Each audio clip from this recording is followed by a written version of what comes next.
So hello friend, আমি তোমাদের পাখি। কেমন আছো তোমরা সব? আজ আমরা যাচ্ছি ত্রিকাকারা আম্বালাম কেরালায়। মালায়ালামে মন্দিরকে আম্বালাম বলে। আমাদের রুম থেকে মন্দিরের দূরত্ব খুব একটা বেশি, হেঁটে গেলে ওই 10 মিনিট মতন লাগে। একটু আগে সাইড দিয়ে যে রাস্তাটা চলে গেল, ওই রাস্তা দিয়ে কিন্তু আমি কাজে যাই। আর এই মন্দিরে যাওয়ার সময় এই রাস্তাটা কিন্তু আমার বেশ ভালো লাগে। রোডের পাশ দিয়ে এরকম ছোট্ট করে একটা রাস্তা করা আছে, যেখান দিয়ে মানুষ হেঁটে বা সাইকেল নিয়ে যাতায়াত করতে পারে। এই সেন্ট্রাল বাজারটাকে চিনতে পারছো? এই সেন্ট্রাল বাজারের একটা ভিডিও কিন্তু তোমাদের সামনে শেয়ার করেছিলাম। আর এইটা হলো কেরালার গ্রামীণ ব্যাংক। কথা বলতে বলতে তো আমি মন্দিরে পৌঁছেই গেলাম। তোমাদের কাছে তো আমি কেরালার অনেক কিছু শেয়ার করে থাকি, তাই ভাবলাম মন্দিরটাও একটু শেয়ার করি। আমি আর চিকু মাঝে মধ্যেই এই মন্দিরে এসে থাকি। না, আজকে কোনো অনুষ্ঠান নেই মন্দিরে, তবে দিনটা ছিল রবিবার, আর রবিবার মানেই ছুটি, তাই মন্দিরে অন্য বারে গেলে এতটা ভিড় দেখা যায় না মন্দিরে। তবে রবিবারটা ছুটির দিন বলে অনেকেই কিন্তু এসে থাকে। জানো তো, এই মন্দিরের না একটা নিয়ম আছে। এই যে তোমরা একটু আগে যে দেখলে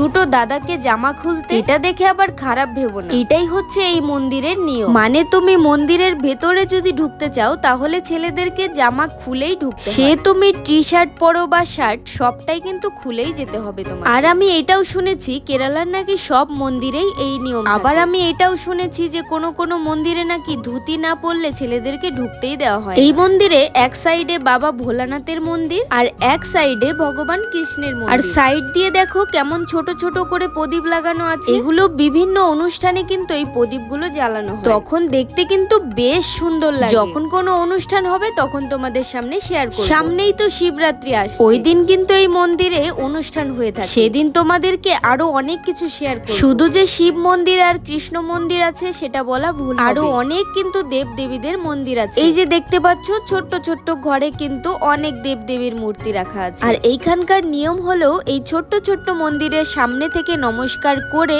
এক পাক ঘুরে এসে আবার নমস্কার করে কিন্তু ওই মন্দিরের সামনে থেকে চলে এসে আমাদের কিন্তু সব মন্দির ঘোরা কমপ্লিট হয়ে গেছে। এবার আমরা রুমের পথে রওনা দিয়েছি। আমরা বেরিয়ে পড়লাম মন্দির থেকে। বাইরে এসে দেখলাম 3-4টে গোমাতা এখানে কি সুন্দর বসে আছে। জানো তো, মাঝে মধ্যে যখন এইখান দিয়ে যাতায়াত করি তখনই আমি মন্দিরের দিকে তাকাই, আর মন্দিরের দিকে তাকিয়ে নমস্কার করতে গিয়ে দেখি মাঠে অনেক গোমাতা শুয়ে থাকে। বিশেষ করে এটা দেখতে পাই আমি রাতের দিকে, তখন কিন্তু বেশ ভালো লাগে। রুমে যাওয়ার সময় এই জবা ফুলটাকে দেখে আমার খুব ভালো লাগলো, তাই একটা ভিডিও করে। তাহলে তোমাদের কেরালার মন্দির ঘুরিয়ে দেখালাম, কেমন লাগলো অবশ্যই কমেন্টে জানিও। আজকের মতো ভিডিওটা এই পর্যন্তই।